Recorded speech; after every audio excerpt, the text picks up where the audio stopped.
मंडला में मानसून की पहली तेज बारिश ने जहां लोगों को भीषण गर्मी से राहत दी है, वहीं नगरपालिका की तैयारियों की पोल भी खोल दी है। कुछ ही मिनटों की बारिश में शहर के कई हिस्सों में जलभराव हो गया और मुख्य बाजार तालाब में तब्दील नजर आया।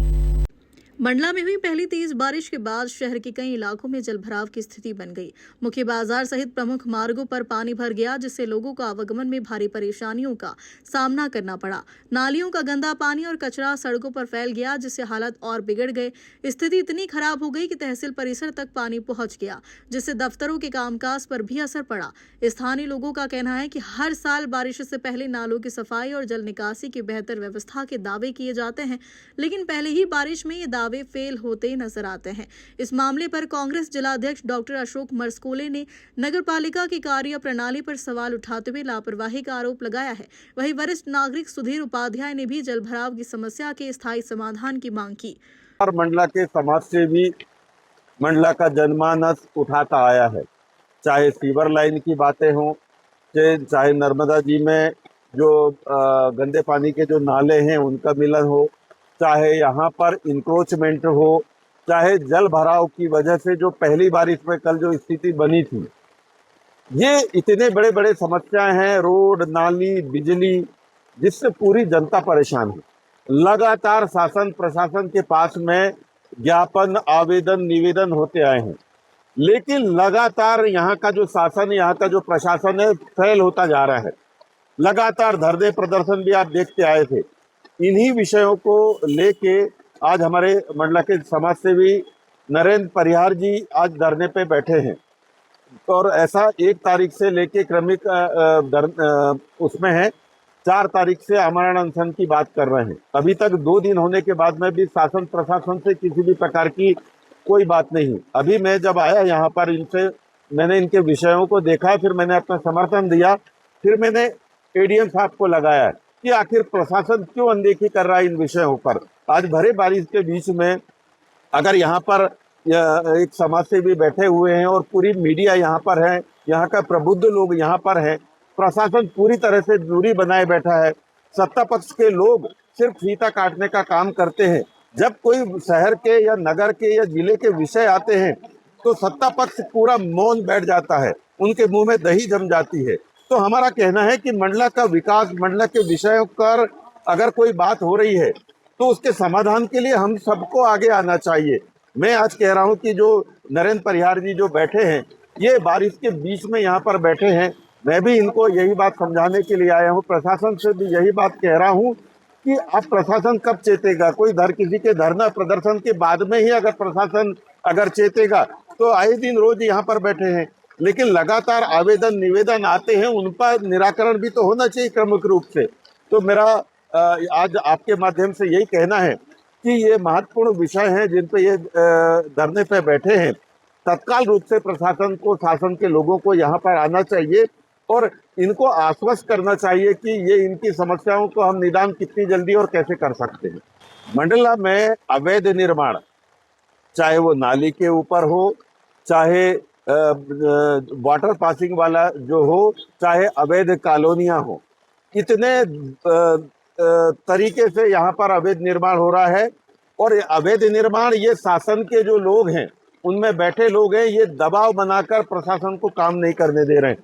खुद चिलमन चौक में नाली के ऊपर जो एक दुकान बनाई गई है, उस पर मैंने खुद व्यक्तिगत रूप से 3-4 बार एसडीएम, कलेक्टर सबसे बात किया, पर नेतागिरी का इतना संरक्षण है यहाँ पर कि आज हमारे ये पार्टी के नेता है और सत्ता पक्ष के जो लोग हैं, उनका तो एक ही काम है कि उनको सिर्फ उनके लोग अगर कोई भी अतिक्रमण करते हैं तो वो सब वाजिब है, प्रशासन के ऊपर दबाव बना के उस पर काम करने देते हैं।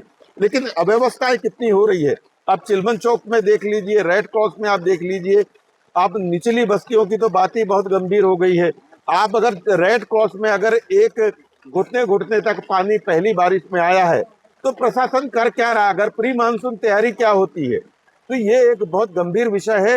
यहाँ पे जितने भी अवैध अतिक्रमण हैं, जिनमें ये जिसकी वजह से ये जलभराव हो रहा है, अव्यवस्थाएं हो रही हैं, जितने भी यहाँ पर रोड पे जो गड्ढे हैं, बारिश की वजह से, बारिश पानी बने के वास्ते बहुत एक्सीडेंट होंगे और बहुत लोगों को जान माल की नुकसान होगा। तो प्रशासन को शहर भ्रमण भी करना चाहिए, अपने एसी के चेयर में बैठ के ज्यादा ज्ञान नहीं करना चाहिए। शहर भ्रमण करें, नगर भ्रमण करें, अव्यवस्थाओं पर नजर डालेंगे तो उनको वास्तविक स्थिति का पता चलेगा। देखिए, बारिश जिस तरह से प्रारंभ हुई है, निश्चित रूप से किसानों के लिए तो बहुत अच्छी बात है, क्योंकि अब वो विलंब के कारण उनका बोनी होने का विलंब हो रहा था। लेकिन जिला मुख्यालय में जिस तरह से पिछले कई वर्षों के साथ साथ इस वर्ष भी जल भराव की स्थिति देखी गई, उससे ऐसा लगता है कि जो मानसून के पहले तैयारी जिम्मेदार विभागों को, जिम्मेदार अधिकारियों को करना था, वो बिल्कुल नहीं कर पाए हैं।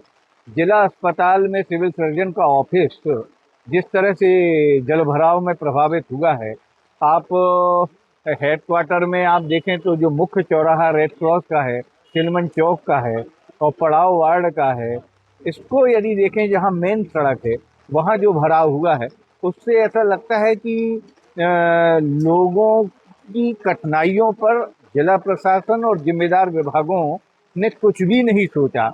और इस बार तो ऐसा लगता है कि पानी का, माने बारिश का पानी किसी के घर में घुस रहा है वहां तक तो ठीक है, लेकिन सीवर लाइन की गंदगी यदि लोगों के घर में घुस रही है और जिला प्रशासन के लोग बड़े मूक दर्शक बने हुए हैं, तो इससे बड़ा दुर्भाग्य इस शहर के लिए नहीं है। और अब इस समय केवल अभी 1-1.5 दिन की बारिश हुई है, आगे न जाने कब तक होगी। तो मंडला जिले के विधायक, सांसद, कलेक्टर और जो स्थानीय शासन विभाग के लोग हैं, इनको बहुत गंभीरता से विचार करना होगा। नहीं करेंगे तो शायद अब धीरे धीरे ये ही अब जन आंदोलन के रूप में लोगों को प्रोत्साहित कर रहे हैं, ऐसा लगता है। सबसे बड़ी बात देखी जा रही है कि नगर, वही मैं कह रहा हूँ कि यही एक जो नाराजगी है आम लोगों की, वो नाव चलाने की जो आप बात कर रहे हैं, ये एक्चुअल में लोगों की नाराजगी है और इस नाराजगी को कंट्रोल करने की जिम्मेदारी जिला प्रशासन की है, जो नहीं निभा रहा है। और यदि वो नहीं निभाता रहेगा तो निश्चित रूप से आने वाले समय में यदि पब्लिक आंदोलन के रूप में इकट्ठी होगी तो फिर इनको पानी के साथ साथ पब्लिक को संभालना भी मुश्किल हो जाएगा, ऐसा लग रहा है।